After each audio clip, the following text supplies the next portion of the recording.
Bonjour, vous allez réaliser prochainement un tournage vidéo? Voici quelques conseils pratiques pour bien préparer votre prise de vue.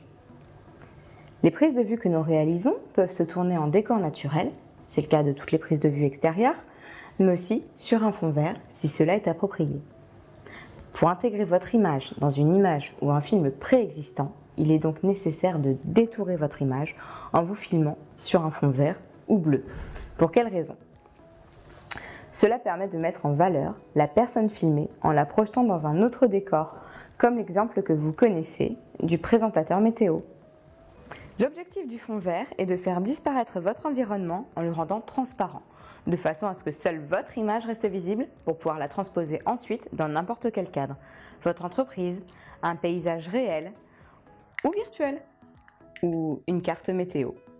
Et la couleur verte ou bleue peut être choisie parce que les pigments de la peau ne contiennent pas ces couleurs. Le vert est encore plus intéressant car les capteurs des caméras sont plus sensibles à cette couleur. Et c'est logiquement le fond vert qui est le plus souvent utilisé.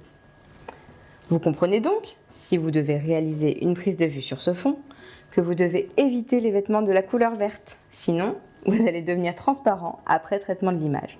Ce qui serait ennuyeux car on verrait le paysage à travers vous. Pour une autre raison, il vaut mieux éviter de porter des vêtements tout noirs qui vont saturer le logiciel et les rayures fines qui peuvent déstabiliser la caméra. Mais pour le reste, vous mettez les vêtements qui vous conviennent et vous mettent en valeur. Adoptez des coloris vestimentaires francs, des couleurs naturelles ou pastel. S'il y a bien un vêtement avec lequel vous ne vous tromperez jamais, c'est une chemise bleue. C'est une couleur que la caméra adore et qui lui inspire la confiance. Notre conseil n'est pas esthétique, mais fonctionnel. Après l'image, parlons du son. Pour vous filmer et obtenir un son de bonne qualité, nous installons sur vous un micro-cravate. Afin de masquer le fil de ce micro, il est utile de le dissimuler sous un vêtement. Si vous portez une veste ou un gilet, il est plus facile de faire passer le fil en dessous. Après vous, le deuxième acteur est la photo. Il est nécessaire de disposer de photos de bonne qualité, nettes, bien éclairées, bien cadrées et d'une taille suffisante pour être utilisables en fond d'écran, HD, haute définition au minimum.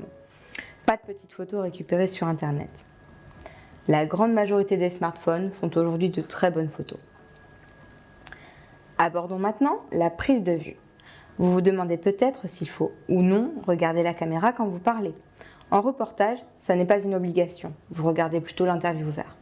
Par contre, avec l'utilisation d'un prompteur, vous n'avez pas à vous soucier de la caméra, vous la regardez automatiquement et vos interlocuteurs avec, puisque la caméra est derrière le texte que vous lisez et vous la regardez au fond des yeux.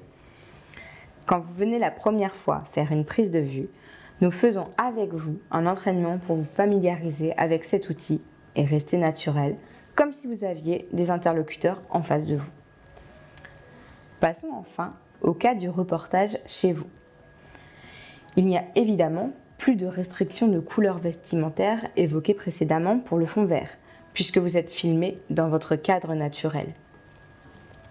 Mais il peut y avoir certaines précautions à prendre pour les lieux à filmer. Vous pouvez vous assurer que les lieux sont accessibles en voiture pour pouvoir apporter le matériel sur place. Dans les cas où la luminosité est faible, il est nécessaire d'éclairer la scène. Dans ce cas, merci de nous informer et de nous préciser s'il y a ou non une prise accessible à proximité des lieux de tournage, pour l'éclairage si besoin. Il est utile de vérifier que les lieux permettent de faire une prise de son de bonne qualité, sans bruit intempestif à proximité, comme un chantier par exemple, afin que votre voix soit clairement audible. Assurez-vous enfin que les lieux sont dans un état qui mette votre image en valeur. L'état des lieux, le rangement, ce qu'on ne voit pas devant soi saute parfois aux yeux sur la vidéo. Voilà pour ces quelques considérations générales avant de devenir l'acteur principal de votre histoire. Et si vous avez une question plus spécifique, contactez-nous. À bientôt dans le studio du Viatique ou en direct chez vous.